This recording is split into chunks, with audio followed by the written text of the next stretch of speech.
Assalamualaikum warahmatullahi wabarakatuh. Bertemu lagi dengan saya Bidan Deva di channel YouTube saya, yaitu Bidan Muda Aceh. Baik pemirsa semuanya, sudah lama ya tidak bertemu dan bertatap muka, saling bercerita dan juga saling berbagi informasi bagaimana cara berhemat yang baik dan benar. Nah, kali ini saya ingin membahas tentang 5 cara berhemat yang benar. Oke. Yang dimana kita tahu harus bisa dibedakan ya, mana yang berhemat, mana hemat, mana pelit. Pelit dan hemat itu dua hal yang berbeda. Kalau pelit itu mau tidak mau dia tidak akan mengeluarkan pengeluaran yang sebenarnya itu sangat dibutuhkan. Nah, itu pelit ya. Pelit tidak mau mengeluarkan biaya yang memang dibutuhkan. Dia tidak mau tahu perlu atau tidak perlu, dia tidak mau tahu dan dia tidak mau mengeluarkan dana itu. Tapi kalau hemat, dia akan mengeluarkan biaya sesuai dengan kebutuhan. Dan artinya, kalau memang itu butuh, kalau memang itu pada tempatnya, dia akan menggunakan dana itu. Tapi jika memang pelit, dia tidak mau tahu mau berapapun biayanya, mau itu perlu atau tidak perlu, dia tidak akan mengeluarkan uang. Nah, itu oke. Nah, apa saja ini tips-tips ya cara berhemat yang benar? Yaitu yang pertama, ketika gajian langsung pisahkan pengeluaran dan pendapatan. Ayo, bagaimana pemirsa semuanya? Sudah belum untuk menerapkan cara ini? Yaitu memisahkan pada saat gajian, memisahkan mana pengeluaran dan mana pendapatan. Nah, ini sangat penting sekali ya, dikarenakan kebanyakan di kalangan kita itu kita biasanya menyatukan semua dana di dalam satu wadah, dalam satu pos. Kita tidak memisah-misahkan mana yang akan menjadi pengeluaran kita, mana yang akan menjadi tabungan kita. Yang dimana saya pernah berpesan bahwasanya kalau kita ingin benar-benar bisa termanage semua keuangan kita, kita harus punya 3 pos, yang dimana diantaranya itu ada pos pengeluaran, kemudian ada pos tabungan, kemudian ada pos untuk bisnis. Nah, pos ini artinya rekening ya, rekening rumah tangga, yang dimana nanti di situ biayanya untuk biaya sekolah anak, jajan, kebutuhan rumah tangga, kebutuhan yang tak terduga. Nah, itu dimasukkan ke dalam rekening rumah tangga. Kemudian kita harus punya rekening kedua, yaitu rekening tabungan, yang memang tidak boleh diganggu gugat, dan itu harus dijadikan suatu yang fix, yang memang nggak bisa diganggu gugat dengan waktu yang telah kita tentukan. Ya, alangkah baiknya memang itu akan menjadi suatu saat untuk di hari tua, walaupun kita tidak tahu ya usia kita, tapi setidaknya inilah cara-cara kita agar bisa memanage keuangan dan bahkan ke depannya gitu kan. Nah, kemudian harus ada rekening untuk bisnis. Jadi, kalau kita punya suatu usaha atau kita ingin mencapai suatu usaha kelak, kita harus memisahkan uang dananya itu dari sekarang untuk dana bisnis atau untuk modal usaha nantinya. Atau memang kita sudah membangun usaha, nah ini rekening usaha nggak boleh diganggu gugat dan nggak boleh diambil. Dan ini hanya diputar-putar seputaran untuk usaha saja. Oke? Nah, kemudian yang kedua, tipsnya apa? Yaitu prioritaskan kebutuhan daripada keinginan. Nah, di sini juga sangat banyak sekali ya kesalahpahaman atau keteledoran atau kelalaian dalam memanage keuangan. Dikarenakan kebanyakan orang dia asal pengen beli tanpa harus membedakan mana ini fungsi, mana itu gengsi gitu kan. Kebanyakan orang itu untuk membeli sesuatu karena dia pengen, karena dia ingin gitu, bukan karena memang benar-benar butuh. Makanya saya selalu mengatakan bahwasanya belilah fungsinya, jangan beli gengsinya.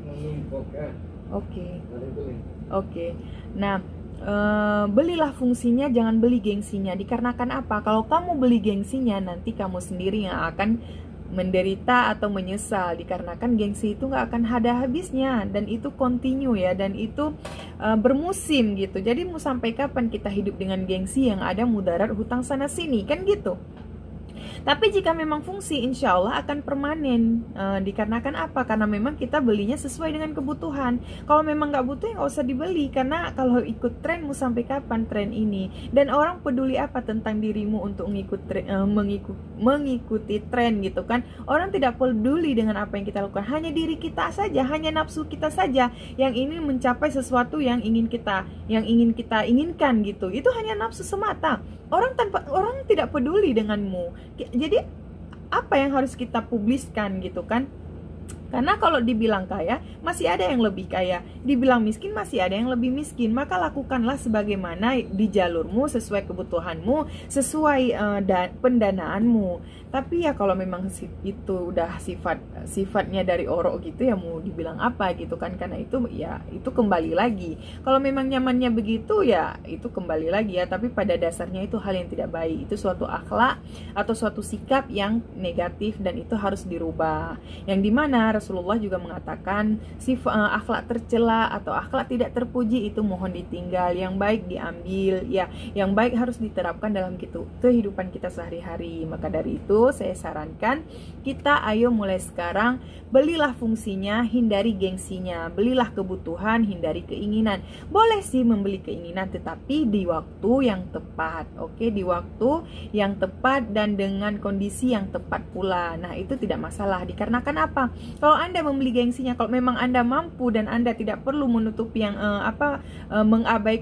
harus mengorbankan sesuatu hal yang memang sangat dibutuhkan yang lain, it's okay. Karena Anda memang berkecukupan, tapi jika tidak, maka belilah kebutuhan Anda, oke? Kemudian yang ketiga yaitu mencatat pengeluaran masuk uang dengan detail. Nah, mencatat ini banyak sekali yang orang memang orang tidak terlalu detail ya, yang tidak terlalu peduli tentang pengeluaran. Sebenarnya ini sangat baik sekali kalau kita terapkan dengan detail untuk mencatat seluruh pengeluaran atau seluruh uang yang keluar dan uang yang masuk. Nah, semisal nih kalau memang Anda memang tipikal yang selalu mengambil gaji atau tidak punya usaha, sebaiknya gaji yang Anda miliki harus duluan Anda sisihkan untuk tabungan, baru sisanya untuk digunakan atau digunakan dan dikonsumsi sehari-hari. Jangan digunakan dulu untuk pengeluaran baru sisanya ditabung, itu salah ya. Harus ditabung dulu, sisanya baru dipergunakan untuk 1 bulan penuh ini hingga nanti gaji berikutnya. Nah, caranya bagaimana?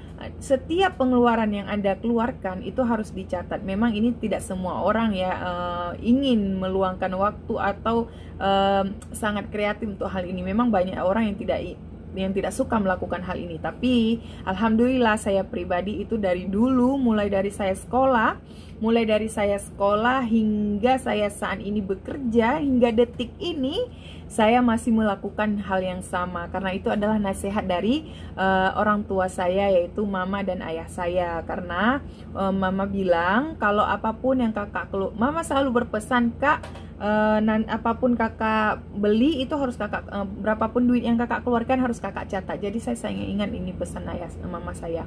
Maka dari itu saya terapkan hingga saat detik ini. Makanya dengan begitu saya tahu pengeluaran saya berapa bulan ini dan apa saja yang sudah saya beli. Terkadang saya mikir, kenapa sih beli ini, toh juga nggak dimakan, ternyata saya nggak suka, terakhir kasihan kan ya, maksudnya gitu. Jadi setidaknya ada time untuk evaluasi kita agar memanage kita juga lebih mengontrol diri kita dalam manajemen keuangan. Maka dari itu saya selalu untuk menjalankan pesan dari orang tua saya yang satu ini gitu kan.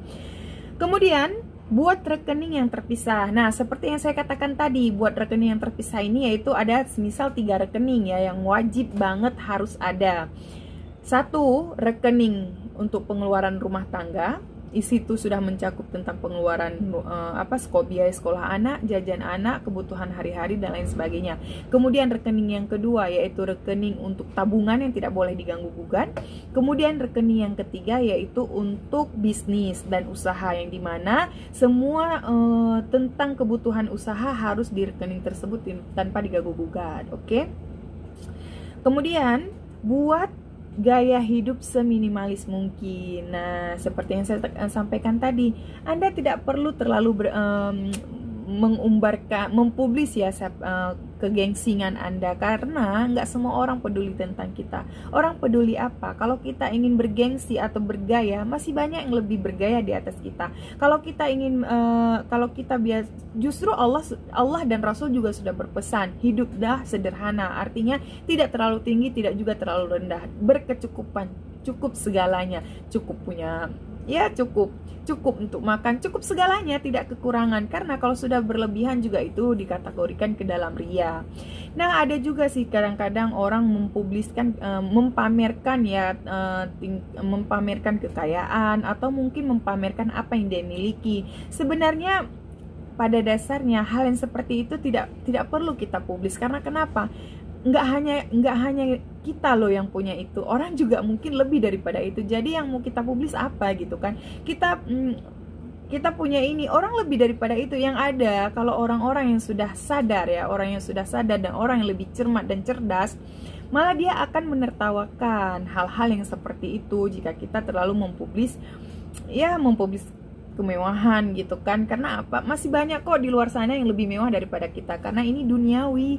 Yang perlu kita kejar apa? Amalan soleha, yaitu amal jariah yang nanti akan kita bawa bekal untuk akhirat kelak itu. Karena Allah tidak menilai umatnya, Allah tidak menilai hambanya dari kemewahan, kekayaan, kecantikan, karena itu semua fana. Yang Allah nilai apa? Keimanan dan ketakwaannya.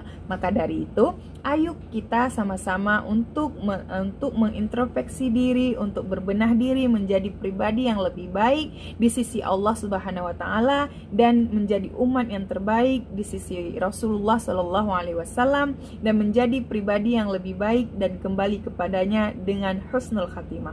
Oke? Selamat, semoga bermanfaat, semoga bisa menjadi pembelajaran kita semua, semoga terinspirasi, semoga menjadi motivasi juga, dan terima kasih atas waktunya yang sudah menonton. See you next time, bye bye. Assalamualaikum warahmatullahi wabarakatuh.